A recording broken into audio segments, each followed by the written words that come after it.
जाति जनगणना की शुरुआत की। उनको लगा, जो लोग थे, जो ब्रिटिश शासन के लोग थे, उनको लगा कि इस देश में जरूरी है सारे लोगों की आर्थिक स्थिति, सामाजिक स्थिति, जातिगत स्थिति का पता करना। गणना उन्होंने शुरू किया। 1931 तक जनगणना चलती है। चूंकि 41 में सेकेंड वर्ल्ड वॉर हो गया, युद्ध हो गया, उसके बाद जनगणना बंद कर दी गई। तो 51 में 47 में देश आजाद हो गया। 51 के बाद फिर जनगणना नहीं हुई, लेकिन 53 में जाति जनगणना को भारत सरकार ने बंद कर दिया। लेकिन 53 में जो एक काका कालेलकर कमीशन का गठन हुआ पिछड़ा वर्ग के लिए कि इसको इसकी जो आबादी है उसके अनुरूप आरक्षण दिया है, उसने 55 में रिपोर्ट दे दिया। उस रिपोर्ट को ठंडे बस्ते में डाल दिया। लेकिन इसके दूसरे तरफ चलते आए, जब जाति जनगणना हुआ, अम्बेडकर हमारे जो संविधान के निर्माता थे अम्बेडकर जी सम्मानीय, उन्होंने अपना आरक्षण 27 में ही दिया। 1927 में जो हमारे शेड्यूल कास्ट और शेड्यूल ट्राइब्स को आरक्षण मिला हुआ तो आज नहीं मिला हुआ, 27 में मिल गया। तो गोलमेज कॉन्फ्रेंस में जिन बातों को अम्बेडकर जी ने रखा था, यदि वो बात होता तो स्थिति और भिन्न होती थी। लेकिन चूंकि कहा गया कि नहीं, गांधी जी आमरण अनशन पर चले गए कि जो सीट है वो इस प्रकार नहीं रहेगा, सारे लोग वोट डालेंगे। पहले था कि जो शेड्यूल कास्ट का सीट है उसमें सिर्फ शेड्यूल कास्ट के लोग होगा। उसको बदलते हुए हम उसी मुद्दा पर अंग्रेजों ने इसको सहमति दे दिया था। उसी मुद्दा पर गोलमेज सम्मेलन होने के बाद गांधी जी आमरण अनशन पर चले गए और मजबूती के साथ फिर अम्बेडकर जी ने कहा कि चलिए ठीक है, सब लोग वोट डालें। अम्बेडकर जी को हारना पड़ा। ये मुद्दा, ये आरक्षण का मुद्दा, लड़ाई का मुद्दा आज से नहीं, अंग्रेजों के जमाने से इस देश में चला रहा और अंग्रेजों के जमाने से भी नहीं चला रहा। पेरियार इस देश में हुए तो उनके जमाने में मद्रास में आरक्षण मिला और ज्योतिराव फूले के कहने के अनुसार 1902 में कोल्हापुर के जो शासक थे साहू जी महाराज, उन्होंने आरक्षण दिया। आरक्षण कोई आज का मुद्दा है ऐसी बात नहीं। आरक्षण जितनी भी सरकारें रही है इस देश में, सारे सरकारों में अंग्रेजों की सरकार रहे, मद्रास प्रांत का सरकार है या साहू जी महाराज का सरकार है, या सारे लोगों को, पिछड़ों को आरक्षण, दलितों को आरक्षण, आदिवासियों को आरक्षण इस देश में मिलते रहा। कोई नया मुद्दा नहीं। लेकिन कुछ कांग्रेस पार्टी का जो शासनकाल था उस रिजीम में हमारा दलितों का आरक्षण मिला, आदिवासियों को मिला, लेकिन पिछड़ों को आरक्षण नहीं मिला। लंबे दिनों से और पिछड़, जिन नौकरियों में पिछड़े लोग थे वो और बाहर हो गए। जैसे भी हो, फिर कमीशन बना 77 में, मंडल कमीशन, उसने रिपोर्ट दिया कि नहीं ये होना चाहिए। भारत सरकार की नौकरियों में, राज्य सरकार की नौकरियों में कर्पूरी जी ने तो आरक्षण लागू कर दिया, 77 में लागू कर दिया उन्होंने। जो उसके बाद कितना इस राज्य में बवाल हो तो कोई तुलना नहीं। आरक्षण हमेशा से रहा है। और आप तो यहाँ की बात करते हैं, जो हमारा तमिलनाडु का राज्य है 67% आरक्षण। और आरक्षण देने वाले कौन लोग हैं? आरक्षण देने वाले लोग कोई पिछड़ी जाति के लोग नहीं। आरक्षण इस देश में मंडल कमीशन को किसने लागू किया? विश्वनाथ प्रताप सिंह ने लागू किया। क्या विश्वनाथ प्रताप सिंह पिछड़ी जाति के थे? शिक्षा में आरक्षण अर्जुन सिंह ने लागू किया, क्या वो पिछड़ी जाति के थे? ये जात के आधार पर नहीं है। जो समाज के अगुआ लोग हैं, जो समाज के जानकार लोग हैं, जानते कि जो दबे पिछले लोग हैं, यदि वो समाज में आगे आएगा तभी समाज में एकरूपता रह सकता है। यदि कोई एकदम नीचे चला जाएगा तो आंदोलन में उतर जाएगा, गलत दिशा में चला जाएगा। जो हमारे नेता थे, बड़े बड़े नेता, उन लोगों ने इन बातों को समझा, उन लोगों ने लागू किया। लेकिन जो नेता नहीं समझते हैं वो कहते हैं बेकार काम है, तो इससे कुछ नहीं होगा, इससे समाज बढ़ जाएगा। कभी कोई समाज नहीं बढ़ेगा। इसका एक छोटा सा उदाहरण मैं अपने चुनाव के बारे में देता हूँ। पहले जब हम लोग का 95, 96, 98 में चुनाव हुआ तो सब बक्सा को मिला दिया, वोट जो है मिला के गिनता था। 3 दिन तक गिनती चलती थी, हम लोग परेशान हो गए। उसके बाद कमीशन ने कहा कि बोला कि नहीं, यदि एक साथ गिन देंगे तो मारामारी हो जाएगा और जो किसको कौन वोट दिया लोग जान जाएगा, तो बूथ वाइज गिनती नहीं होगी। हम लोग 2-3 बार बिना बूथ वाइज गिनती के पहले बक्सा को मिलाया जाता था, फिर गिनती शुरू होती थी। 2000 में कमीशन ने कहा नहीं, कोई मारामारी नहीं होगा, बूथ वाइज गिनती, बूथ वाइज गिनती। तो ये जाति जनगणना से कोई समाज में विद्वेष फैल जाएगा, जो भारतीय जनता पार्टी कहती है, आरएसएस जो इस देश में कहता है हम इसीलिए जाति जनगणना नहीं कराना चाहते हैं कि जात समाज में विभेद फैल जाएगा। सर कोई बात नहीं, उसका जो एजेंडा है, आरएसएस का जो एजेंडा इस देश में जो है, उसको है कि नहीं लागू करना। उसको कहना कि तुम पिछड़े लोग, शेड्यूल कास्ट के लोग, शेड्यूल ट्राइब के लोग हिंदू बनो, पर कोई उसका एजेंडा नहीं। एक ही एजेंडा है कि तुम हिंदू बनो, हिंदू में किसी को नौकरी मिलेगा तो हम खुश हो जाएंगे। ब्राह्मण को मिले, राजपूत को मिले, यादव को मिले, बनिया को मिले, किसी को मिले सब हिंदू एक हो जाए, और हिंदू को जब नौकरियां मिल जाएगी उसी को, आज तक वही बहुत समझा के आया। और हम लोगों ने को नहीं बनाया, ब्राह्मण क्षत्रिय वैश्य शूद्र को हम लोगों ने नहीं लिखा, किसी पिछड़े ने नहीं लिखा, इसी आर्यन सोसाइटी के लोगों ने लिखा है कि 4 वर्ण होंगे। उसी के आधार पर जब चौथा वर्ण कमजोर है, उस वर्ण को कोई सरकार आरक्षण देना चाहती है, उसकी कोई गणना करना चाहती है, ये भाजपा के जो लोग हैं, आरएसएस के जो लोग हैं, इनके पेट में दर्द होना लगता है, ये क्यों नहीं देगा। और आपको बता रहे आरक्षण जो लागू भी हुआ इतने दिनों में, हमारे मित्र मनीष जी बैठे हुए, आज तक शेड्यूल कास्ट का जो 27% और 22.5% किसी जगह नहीं भरा, क्या बने 10%, 8%, मतलब ऊपर के क्लास में तो भरा, नीचे फोर्थ ग्रेड में हो गया, 3 ग्रेड में हो गया, सेकंड और फर्स्ट में भी आज तक नहीं हुआ, ओबीसी का भी नहीं हुआ। और कोई आरक्षण संविधान ने दिया है, सुप्रीम कोर्ट के 9 जजों के बेंच ने दिया है कि आरक्षण इस देश में रहे, और तब मिला। आरक्षण एक मुद्दा है इस देश में, आरक्षण लेकिन है क्या, जो हम लोग पिछले जाति के लोग तो सोए हुए, जो पिछड़ा जाति का लोग है वो विभिन्न जातियों में बटा हुआ है, जिसको आरक्षण का फायदा मिल रहा है वही सोया हुआ, जिसको आरक्षण का फायदा नहीं मिल रहा वो जगा हुआ। आरक्षण का फायदा सबसे ज्यादा इस राज्य में या इस देश में किसी को मिल रहा है, वैसे समुदाय को मिल रहा है, कोई किसी को। आज भी हमारे बबनगामा में एक IPS बना है, इस बार के रिजल्ट में दिया था बबनगामा, किसी सुहा को नहीं बना, एक कुर्मी का यहाँ नहीं बना, एक यादव नहीं बना, लेकिन जो वेस्ट के लोग हैं वो मजबूती से भाजपा की ओर खड़ा कि वो सोया हुआ लोग, उसको ये पता नहीं है कि जिस दिन आरक्षण खत्म हो जाएगा वो जो IPS आपके गांव में बन रहा है, वैसे समुदाय से बन रहा है, वो नहीं बनेगा, बनेगा ब्राह्मण, बनेगा राजपूत, बनेगा भुआ, तो हमारा आरक्षण खत्म हो।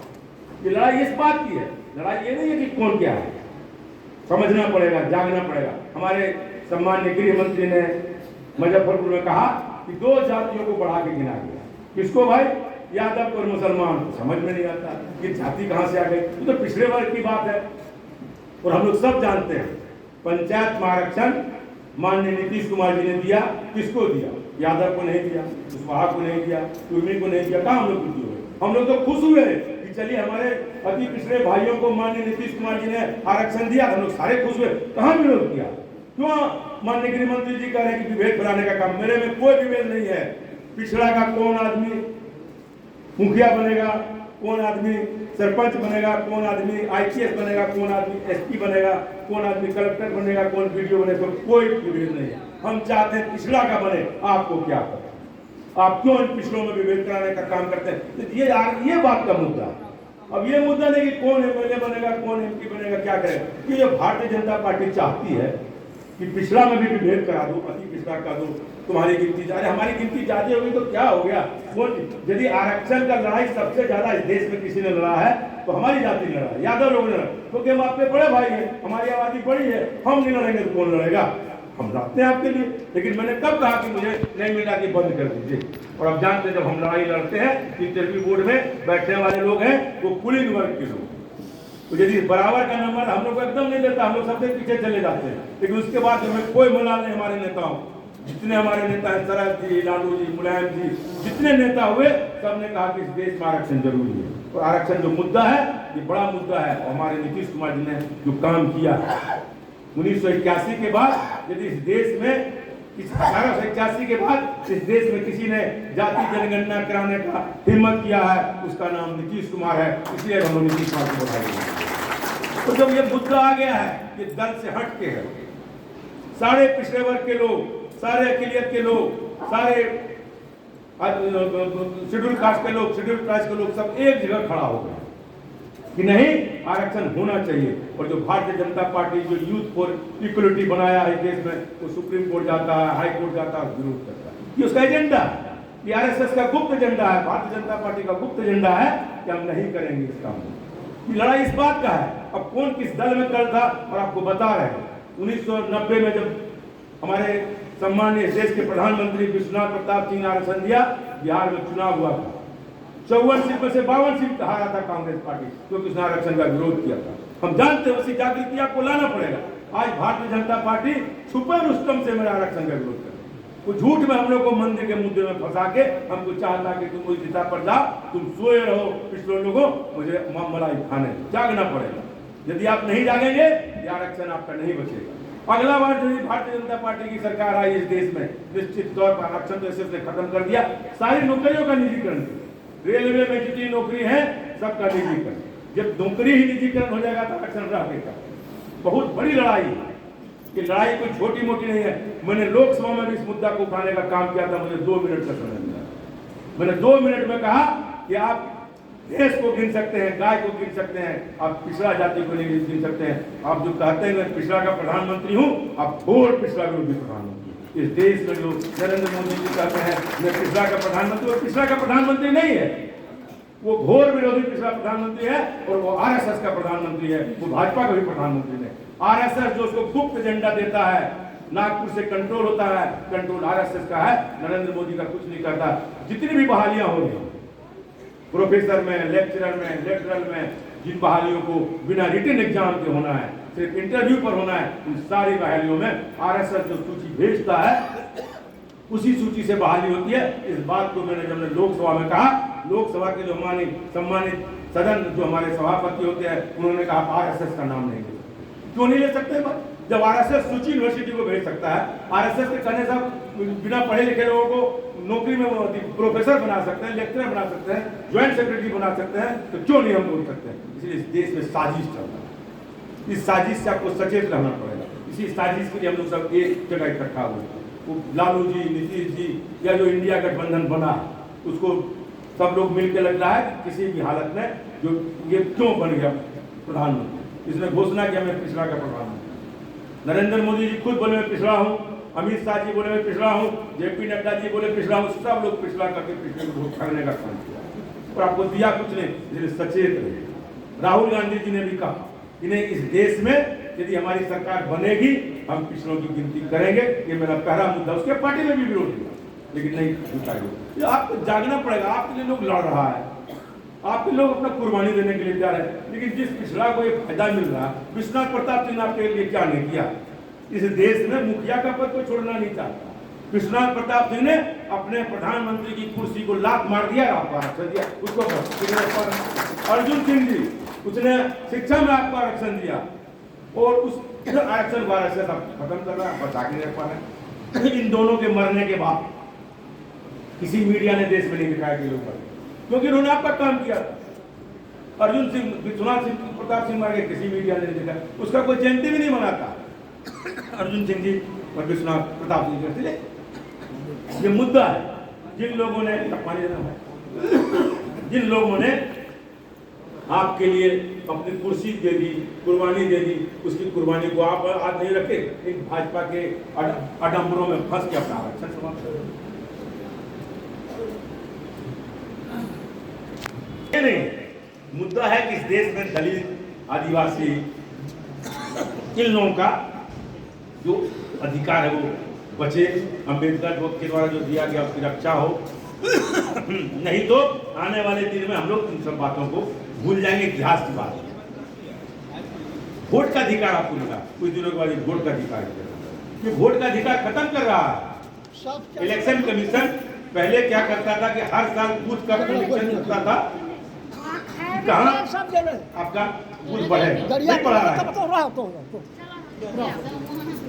प्लानिंग से आपको धोखे मिला है, इसलिए आपको सचेत रहने की आवश्यकता। जफर भाई खिलवा दिए तो आप करते हुए रखिए और अपना जो आरक्षण है उसको बचाइए। और नीतीश कुमार जी ने जो निर्णय लिया है, इतना मजबूत निर्णय इस देश में किसी ने नहीं।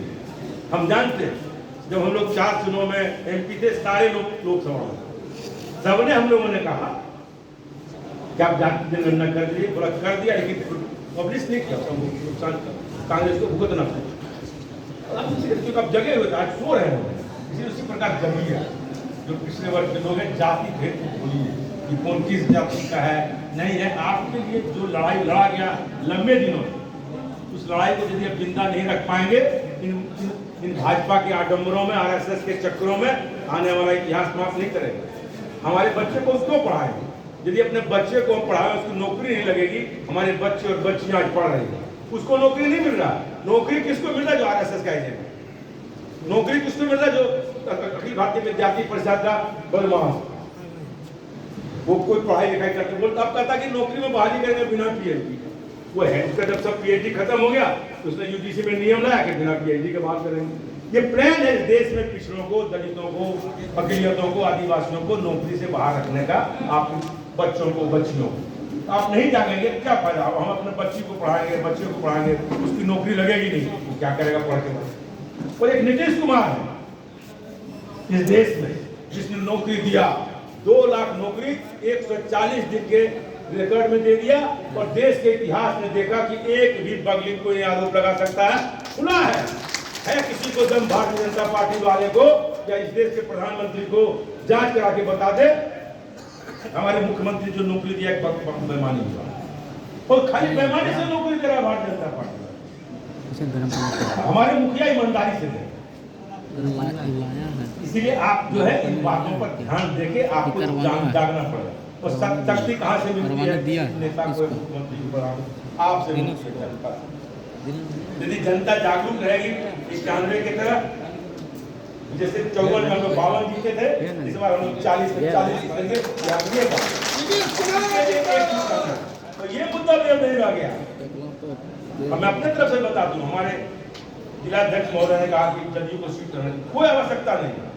यदि हम इतनी बड़ी कुर्बानी विश्वनाथ प्रताप सिंह प्रधानमंत्री की कुर्बानी दे सकता है, क्या कहता है अर्जुन से अपना मंत्री पद पर कुर्बानी दे सकता है, हम लोग एमपी का कुर्बानी देने में क्या बात। आरक्षण बचा है, इसलिए किसको टिकट मिलेगा, अगला कौन एमपी होगा, चिंता मत करिए। आप ये चिंता करिए कि इंडिया गठबंधन या लालू नीतीश जिसको टिकट देगा या हम लोग सारे लोग उसके साथ रहेंगे। कोई यदि हम उसमें कहे कि 19-20 भी नहीं होगा, हम लोग सब बात देखें। 7 बार आप लोग की कृपा से, बांका जिला की जनता की कृपा से मैं एमएलए और एमपी बने। खूब मन भर गया। यदि पार्टी का निर्देश होगा कि आप एमपी लड़िए तो मैं लड़ूंगा, पार्टी का निर्देश होगा तो दूसरा एमपी लड़ेगा, मैं उसका प्रस्तावक रहूंगा। मैं आज घोषणा कर दूंगा आरक्षण बचाने की बात। जब इस देश में अम्बेडकर अपना कुर्बानी दे दिया, बच्चों को उसने इलाज नहीं कराया, आज इनको आरक्षण दिया, उनके बच्चे मर गए।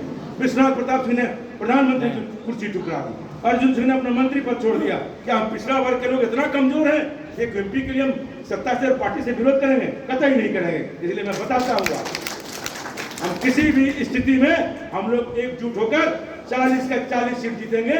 और इस देश में नरेंद्र मोदी की जो सरकार है, कथनी और करनी में अंतर करने वाली सरकार है, घोर पिछड़ा विरोधी सरकार है, उसको हटा के दम लेंगे। इन्हीं बातों के साथ मैं अपनी बात को समाप्त करता हूँ। जय हिंद, जय नीतीश कुमार, जय जय।